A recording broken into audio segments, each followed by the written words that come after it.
অনেকে অজুর পর অজুর পানি মোছেন না। জিজ্ঞেস করলে বলে অজুর পানি বরকতময়, এজন্য শরীরে শুকাচ্ছি। তাদেরই বক্তব্য কতটুকু সঠিক? গামছা গায়ে দিয়ে নামাজ পড়া যাবে কিনা? দুই স্ত্রী নিয়ে এক ঘরে একই বিছানায় ঘুমানো যাবে কিনা? আমি অনেক চিকন, আমার স্বামী মোটা মেয়ে পছন্দ করে, আমি কি মোটা হওয়ার জন্য ওষুধ খেতে পারবো?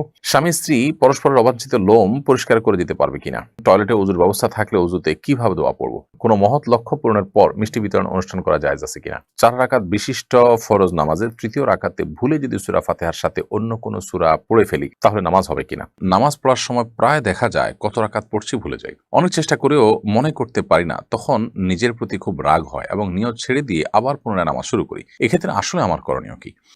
সাবের আহমেদ আপনি লিখেছেন, কোনো মহৎ লক্ষ্য পূরণের পর মিষ্টি বিতরণ অনুষ্ঠান করা জায়েজ আছে কিনা? কোনো লক্ষ্য বাস্তবায়ন হলো, সেজন্য আপনি খুশি হয়ে কিছু করলেন, এটাতে নাজায়েজ কোনো কিছু নেই, কারণ এটাকে কেউ ইবাদত হিসাবে করছে না, এটা সামাজিক কালচার হিসাবে করছে, আল্লাহর নেয়ামতের শুকরিয়া হিসাবে করছে, বিধায় এটা মুবাহ এবং জায়েজ কাজ। এরপরে অনজিলা খাতুন আপনি লিখেছেন এই আইডি থেকে, 4 রাকাত বিশিষ্ট ফরজ নামাজের তৃতীয় রাকাতে ভুলে যদি সূরা ফাতিহার সাথে অন্য কোনো সূরা পড়ে ফেলি, তাহলে নামাজ হবে কিনা? 4 রাকাত বিশিষ্ট ফরজ নামাজের তৃতীয় রাকাতে সূরা ফাতিহার পর অন্য কোনো সূরা আপনি পড়ে ফেললে নামাজ হয়ে যাবে, নামাজ হবে না, ব্যাপারটা সেই লেভেলের না। কনিকা হোসাইন আপনি লিখেছেন, টয়লেটে অজুর ব্যবস্থা থাকলে অজুতে কিভাবে দোয়া পড়বো? টয়লেটে অজুর যদি ব্যবস্থা থাকে, তাহলে সেক্ষেত্রে অজুর দোয়া তো টয়লেটে পড়তে পারেন না, যেহেতু আল্লাহর নাম সেখানে আছে, এই জন্য আপনি বাহিরে দোয়া পড়ে তারপর ভিতরে ঢুকে হাত দিয়ে অজু শুরু করে দিলেন, অর্থাৎ ঠিক টয়লেটে বাহির থেকে দোয়াটা পড়ে নিয়ে আপনি ভিতরে চলে গেলেন, অথবা দোয়া মনে মনে পড়লেন। ফারিহা আহমেদ আপনি লিখেছেন, আমাদের এক প্রতিবেশী সপরিবারে ঢাকায় থাকেন, তাদের বাড়ির সামনে কিছু গাছ আছে যেগুলোর ফল খাওয়ার কেউ নেই, ফলগুলো পড়ে নষ্ট হয়ে যায়, সেই গাছ থেকে ফল পেড়ে খাওয়া আমাদের জন্য জায়েজ হবে কিনা? যদি গাছের ফল পড়ে নষ্ট হয়ে যায় এবং মালিক সেটা সংরক্ষণ করবার কোনো ব্যবস্থা না রাখেন, বরং ওপেন রাখেন, কোনো বেড়া টেড়া না দেন ইত্যাদি, এবং বোঝা যায় তার আচরণ থেকে যে সে এগুলোর ব্যাপারে তার কোনো ইয়ে নেই, আগ্রহ নেই, তাহলে সেক্ষেত্রে সেটা অবশ্যই অন্যদের জন্য খাওয়া জায়েজ হবে। এমনি ফারুক আপনি লিখেছেন ইউটিউব চ্যানেলে, আমি অনেক চিকন, আমার স্বামী মোটা মেয়ে পছন্দ করে, আমি কি মোটা হওয়ার জন্য ওষুধ খেতে পারবো? জি, পুরুষ আইডি থেকে সম্ভবত কোনো বোন আপনি প্রশ্ন করেছেন। মোটা হওয়ার জন্য, মোটা তাজা হওয়ার জন্য কোনো ঔষধ গ্রহণ করলে সেটি যদি স্বাস্থ্যের জন্য ক্ষতিকর দিক থাকে, তাহলে ডেফিনেটলি সেটি গ্রহণ করা যাবে না, কারণ মানুষ নিজের স্বাস্থ্যকে ধ্বংসের দিকে ঠেলে দেওয়ার মতো কোনো কাজ করলে সেটি ইসলাম শরীয়তের দৃষ্টিকোণ থেকে জায়েজ হয় না, সেটা গুনাহের কাজ হয়, বিধায় এটি করা যাবে না। আবার সেই সাথে এও আমাদের মাথায় রাখতে হবে যে মোটা হওয়া এটা তো আসলে কোনো ভালো জিনিস না। তুলনামূলকভাবে একটু আপনার খুব বেশি চিকন হলে সেটা যাতে না হয়, সেটা যদি চান কেউ, তাহলে সেক্ষেত্রে খাবার-দাবার, খাদ্যাভ্যাস এগুলো একটু পরিবর্তন করলেই হয়তো পরিবর্তন হতে পারে। সেই পন্থাটা আপনি অবলম্বন করতে পারেন।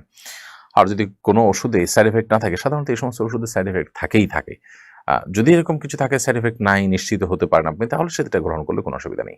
ইমাম যদি শেষ রাকাতে সূরা নাস পড়েন, তাহলে যাদের নামাজ ১ রাকাত ছুটে গেছে তারা কোন সূরা মেলাবেন? ইমাম যদি শেষ রাকাতে সূরা নাস পড়ে ফেলেন, যাদের নামাজ ছুটে গেছে, তারা পরবর্তীতে সূরা নাসের আগে যে কোনো সূরাই পড়তে পারেন, এতে কোনো গুনাহ হবে না এবং তাদের নামাজও হয়ে যাবে। 2 স্ত্রী নিয়ে এক ঘরে একই বিছানায় ঘুমানো যাবে কিনা? যদি কারোর একাধিক স্ত্রী থাকে এবং তাদের সাথে একই সাথে তিনি শোন, যেহেতু শরিয়ার কোনো বিধান লঙ্ঘন হচ্ছে না এবং মানে এদের মধ্যে পারস্পরিক পর্দাও নাই, অতএব এটি জায়েজ আছে। বাট শারীরিক সম্পর্ক করলে সেক্ষেত্রে এখানে সতরের বিধান চলে আসবে। সেই কারণে সেটির ক্ষেত্রে অবশ্যই আপনাকে শরিয়ার বিধানের আলোকে আপনাকে করতে হবে, এবং সেক্ষেত্রে আপনার যদি একে অন্যের সতর দেখেন এরকম কোনো পরিবেশ তৈরি হয়, তাহলে সেটা অবশ্যই নাজায়েজ এবং গুনাহ হবে। শাহ আলম লিখেছেন, জানাজার নামাজে যদি কেউ মাসবুক হয়, যদি এক বা একাধিক তাকবীর ছুটে যায়, তাহলে করণীয় কি?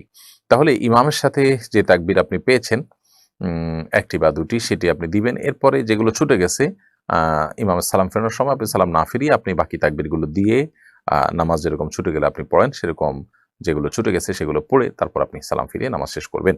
এমনি রুবেল আপনি আমাদের ইউটিউব চ্যানেলে প্রশ্ন করেছেন, নামাজ পড়ার সময় প্রায় দেখা যায় কত রাকাত পড়ছি ভুলে যাই। অনেক চেষ্টা করেও মনে করতে পারি না, তখন নিজের প্রতি খুব রাগ হয় এবং নিয়ত ছেড়ে দিয়ে আবার পুনরায় নামাজ শুরু করি। এক্ষেত্রে আসলে আমার করণীয় কি? নামাজ পড়ার সময় কত রাকাত পড়েছি এটা নিয়ে ভুলে যাওয়া, এটা আমাদের সমাজে এখন একটা ব্যাপক মানুষের মধ্যে এই সমস্যা দেখা যায়, এবং এই সমস্যার মূল কারণ হলো যে আমাদের মনোসংযোগ এখন আর আমরা কোথাও খুব বেশি সময় ধরে রাখতে পারি না। এটা বড় ধরনের একটা অবনতি আমাদের বলতে পারি। তো এর কারণে কোনো কাজে সফলতা পাওয়া অনেক কঠিন হয়, কারণ মনোসংযোগ ছাড়া কোনো কিছুতেই মানুষ অগ্রসর হতে পারে না। তো এই পর্যায়ে আপনি যদি নামাজের মধ্যে মনোযোগ ধরে রাখতে চান, তাহলে সেক্ষেত্রে নামাজের মনোযোগ ধরে রাখার উপায়গুলো আপনাকে অবলম্বন করতে হবে। মোবাইল ইত্যাদির ব্যস্ততা নামাজের অনেক আগে থেকে বন্ধ করে ফেলতে হবে। নামাজে পূর্ণ মনোযোগী হওয়ার চেষ্টা করতে হবে। প্রতিটা রুকুন খুব দীর্ঘ সময় নিয়ে করার চেষ্টা করতে হবে। কি পড়ছি, কি বলছি নামাজে সেগুলো বুঝে, বুঝে পড়ার চেষ্টা করতে হবে। এগুলা লক্ষ্য রাখতে হবে ইনশাআল্লাহ। এখন কত রাকাত পড়েছেন এটা নিয়ে যদি আপনি দ্বিধায় পড়ে যান, তাহলে সেক্ষেত্রে আ আপনি দেখবেন আপনার মনের প্রাবল্য কোন দিকে হয়। আ যদি আপনার মন কোনো একটাকে সায় দেয় যে আমার মনে হচ্ছে আ এইটা হওয়ার সম্ভাবনা অনেক বেশি। অর্থাৎ আ উম ধরা যাক ৩ এবং ৪ নিয়ে সন্দেহ হচ্ছে। তো ৪ হওয়ার সম্ভাবনাই বেশি। তাহলে আপনি ৪ কেই ধরে নিবেন এবং শেষে সিজদায়ে সাহু দিয়ে নিবেন। আর যদি আপনার মনে হয় ৩ হওয়ার সম্ভাবনা বেশি, তাহলে ৩ কে আপনি ধরে নিবেন, ধরে সিজদায়ে সাহু দিয়ে নিবেন। আর যদি ৩ এবং ৪ নিয়ে সন্দেহ হয় এবং আপনি ঠিক মাঝামাঝি পর্যায়ে দাঁড়িয়ে থাকেন, ৩ বা ৪ কোনো দিকে আপনার মনের ঝোঁক বেশি না হয়, আপনি একেবারে ঠিক মাঝখানে দাঁড়িয়ে থাকেন, কোনো দিকেই মন ঝুঁকছে না, তাহলে সেক্ষেত্রে আপনি কমটা ধরে নিবেন। ধরে ৩ ধরে নিয়ে আপনি নামাজ শেষ করে শেষে সিজদা সাহু দিয়ে নিবেন। এমনি কাবির আপনি লিখেছেন, আল্লাহর রাস্তায় দানের ক্ষেত্রে কোন খাত উত্তম? আপনি আল্লাহর জন্য যদি দান করতে চান, তাহলে সাদকা জারিয়া, যে দান দীর্ঘমেয়াদে থাকবে তার উপকারিতা, সেটাতে আপনি দিবেন। এরপর যেটাতে দানের প্রয়োজনটা অনেক বেশি থাকবে, কোথাও মসজিদের নিড অনেক বেশি থাকতে পারে, কোথাও টিউবওয়েলের নিড বেশি থাকতে পারে। যেখানে যেটা নিড বা প্রয়োজনটা বেশি থাকবে সেটাকে আপনি প্রায়োরিটি দিয়ে দান করবেন।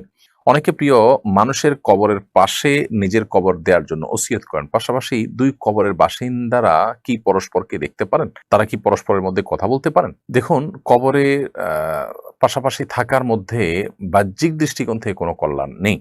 এবং কবরের পাশাপাশি কবরের লোকের সাথে আলাপ-সালাপ করার, যোগাযোগ করার কোনো সুযোগ আছে কোরআন হাদিসের আলোকে, এরকম কিছুও বোঝা যায় না। এটা জাস্ট সন্তানরা বা অন্যরা যখন জিয়ারত করবে, পাশাপাশি দেখে পাশাপাশি দোয়া করার সুযোগ পাবে। জাস্ট এই জায়গা থেকে হয়তো মানুষ বলে থাকেন। এছাড়া কোনো উপকারী দিক এটা নাই আসলে সেভাবে।